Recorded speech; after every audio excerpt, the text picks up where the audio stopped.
match. 青コーナーよりチャック・リデル選手の入場です。 Back inside Thomas Super Arena for our second fight of the night. Total Elimination 2003, Damon the Dog Berry along with Boss Rudin, and this one has been talked about, thought about. It is the UFC being represented from Chuck Liddell against an up-and-comer from your hometown, Alistair Overeem, and that means we have a special guest, a man that's got a loaded pocket and a lot of interest in this bout. The president of UFC joins Boss and I here, Dana White. Dana, I know you're trembling. I know you're feeling it right now. I'd be lying if I said I wasn't. Absolutely. And Boss, this one right here, his boy Chuck, and an up-and-comer really in Overeem with the high knees. This has got to be one of the most anticipated fights of the night. I think so too. I think really, and I told you before, the people at home, we can safely see here Chuck coming up. Like Dana said before, he is so ready after his loss against Couture. He says, okay, let's get this straight. Let's go here to Japan and bring that belt home. He is so focused, but yeah, like you said, he's going to face Alistair Overeem, a very good striker. Good knees, knee control, do the head faces, long punches, long kicks. I don't know about this. And it's going to be tough. You can see the Iceman coming out with the bold UFC now. I'll tell you, Dana White, the atmosphere here in Japan, this is phenomenal. And, you know, I'll tell you, Chuck is such a great guy, and he's having fun all week. But, you know, all of you got to be just taken aback when you get this. I mean, you're the man when you walk into these arenas. It's awesome. It's unbelievable. You know, when we're in the States and we get 13,000 people, we're blown away. When I just walked into the arena about 20 minutes ago, I couldn't believe it. It's amazing to see this many people in one place at the same time. It's like they got lost on their way to the Super Bowl and ended up here. Absolutely, exactly. This is exactly about as big as it gets. Now, obviously, Chuck is a little ticked off as you hear Dana White cheering on his man because of his loss. He smiles at his boy Dana White. Who, by the way, a little pocket change going on this right here, Dana. I mean, a little pocket change. We'll see what happens. Well, depending on what happens, I may need to get a loan. I may need one too. What were your last words, last piece of advice, or what advice did he give you to try to watch this fight? You know what? There's not too much advice I can give Chuck right now. I try to stay away from him, let his team do what he's, talk to him about what he's got to do. I just try to stay away. I've done my job. He's here. His training went well, and that's another reason that I feel very confident about this fight. We have an angel in our corner, if you will. Yes, you do. Why don't you talk about that a little Alex bit? Gong worked with Chuck for 4 weeks for this fight. Phenomenal trainer, phenomenal athlete, phenomenal person, and I really feel confident. I feel good. Like, we know Alex is in his corner, and rest in peace, Alex Gong. Yes, same here. Rest in peace from all of us. Just a tragic story, of course, happening in the Bay Area where we'll get back to that, but obviously now being introduced, Alistair Overeem. Now, this is a kid, you can talk highly of him, Boss, because, he's a bit of a countryman, but he is moving up on the food chain, if you will. And a win over a quality opponent like Chuck Liddell, what would that do for the Demolition Man's, popularity alone? That's what pushed him up so high as this guy. I mean, Chuck was the #1 contender for a long, long, long time.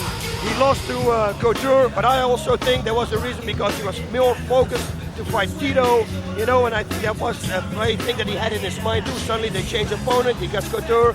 I think Chuck, ice as cold, but I have to say, Alistair, he's coming from Holland, like where I come from. With us, we have as many Thai boxing fights a week as we have soccer games. So with us, Thai box is second nature. So I don't know what Chuck is going to do with this fight. He said that he's going to knock him out. Is it going to be on the ground? Is it going to be on the feet? Hey, we got to wait and see. But here comes the Dutch team. We see Mark de Reer, Lucien Carbine on the left side. If I may, Boss, Dana, you'll probably like this too, but I mean, the guy is good looking, and it's good news for the men out there because he has a girlfriend currently, so my babyage is out of the question. Ladies, back off. Men, you're safe. But obviously, and Chuck talked about this, he trains the same every way, does Chuck, but he said during the press conference, he did make a joke, maybe this time I did work on a few high knees because they are dangerous right here. Yeah, absolutely. No, we took this guy very serious, and realistically, our fight was, we wanted to fight Vanderlei Silva for a long time now. And Mr. Sakakibara gave me the option, you want to fight Vanderlei, come do the tournament.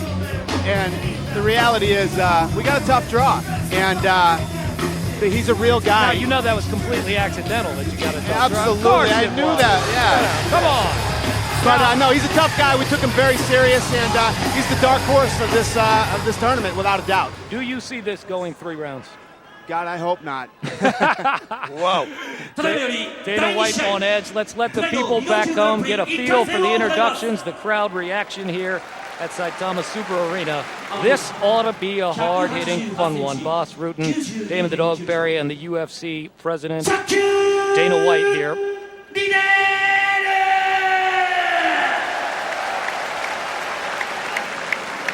I wonder who's clapping amongst the 3 of us there. We're unbiased, 2 of us anyway, and then of course there's Dana who's just like, yeah. There's no bias in this booth whatsoever. No, of course not.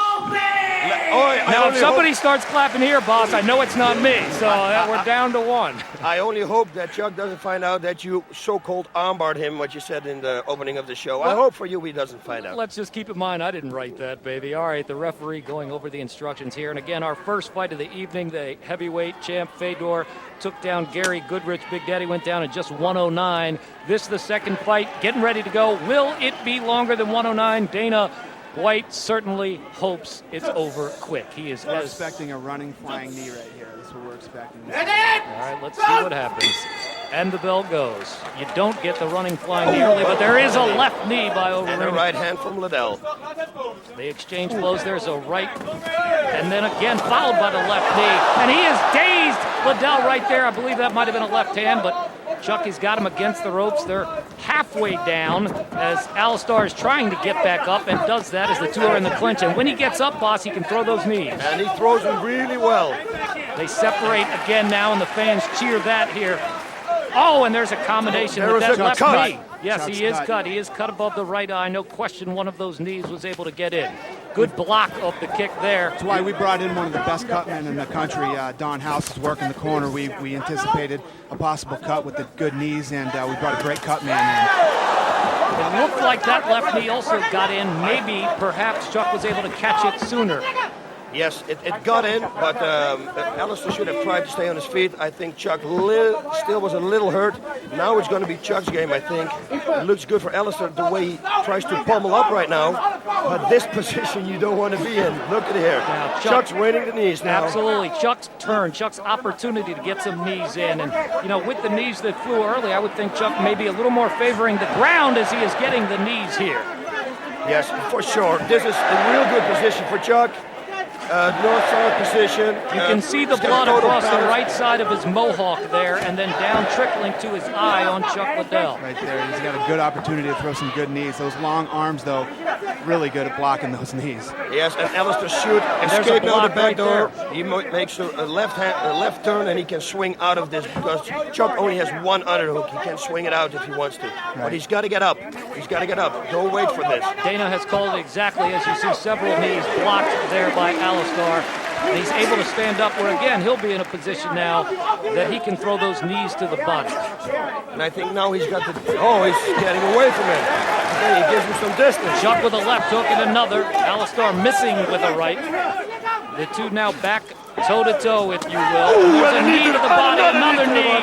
A counter with the right hook by Chuck Liddell. Oh, and another left. Who looks to be a little hurt right now. He looks like he is hurting a little bit, but I'm sure he has been in these situations before, Dana, and bounced back. He's got a lot of good experience, and he really does have a good chin and good recovery power. He saw that when he fought Guy Mesger. Mesger rocked him early, too. And looking closely into his eyes, I mean, he looks like everything is ready to go, and he may, maybe is just adjusting to the style of fight that he is facing here tonight. It's tough fighting a big, long-rangey guy like that can block everything you do and has a lot of reach on you. But again, nothing we didn't anticipate, and we'll just see what happens here. Yeah, he's able to block a few of those hooks there by Alistair. And Alistair missing there. It looks like Alistair in this 10-minute round came out with a lot of adrenaline. Looks like he is a bit tired. Looks like he got a little rock there, too. 2 rights, and 2 rights, 3 rights, and a knee. This could be the end of the fight. Definitely hurt. Liddell now.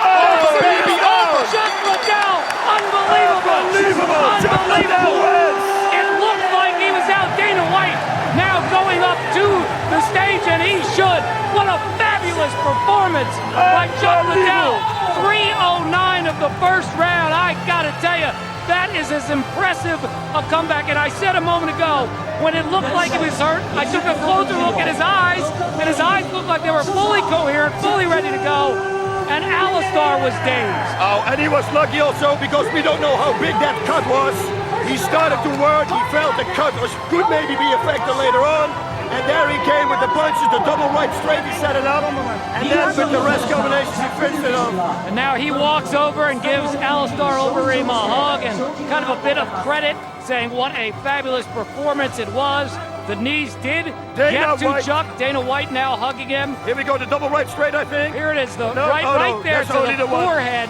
Absolutely. Ooh. And he can see he's got him hurt. You can see he's wobbling, and then Chuck went in for the kill. And that knee right there, the left knee, and that right cross, and that right Now hook. the left hook comes, that's it. He's definitely, it was that first right hand to the forehead that did most of the damage. And look at that right there. Alistair was out on his feet. Very impressive, Chuck Liddell. He was confident all week. He never had any doubts in his mind that he would be able to do this. He wanted to say hello to his girlfriend, Summer, who I'm sure is much happier to get the message right now. Because even though he is bleeding, he is smiling, baby, and loving life. Just a tremendous performance. It really looked like he was in trouble, but as we were saying to Dana White at that moment,